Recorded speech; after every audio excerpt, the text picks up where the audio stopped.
Баршаңызға қайырлы күн достар. Өте жұмсақ, нәзік болып шығатын қазіргі кезде Instagram және TikTok желілерінде хит болған пирогтардың бірі восточный пирог дайындаймыз. Бұл пирогтың жасалу жолы өте оңай, бірақ құпия ингредиенттің атын айтатын боламын. Ол құпия ингредиент біздің кожамызды өте жұмсақ, нәзік қылады. Сол себепті видеоны соңына шейін көріп, Маралмен бірге болыңыздар. Песочный қамыр жасау үшін құрғақ ингредиенттеріміз ұн мен қопсытқышты өзара араластырып, електен өткізіп аламыз.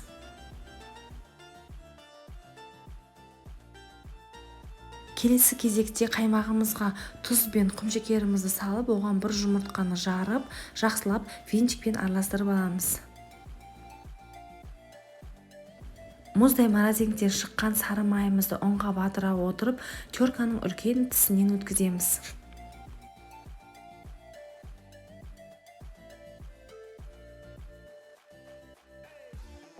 Және де қолымызбен араластырып, жақсылап крошка жасап аламыз.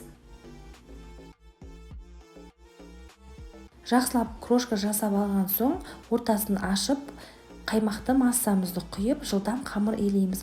Бұл кезде қамырды жылдам илегеніміз дұрыс, себебі песочный қамыр қолдың жылуын ұнатпайды. Егер сіздер ұзақ илейтін болсаңыздар, қамырларыңыз піскен кезде өте қатты болып шығып қалуы мүмкін.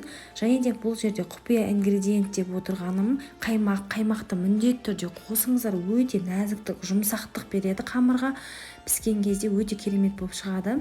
Сонан соң формамызға саламыз, және де шет-шетіне бортик жасап шығамыз.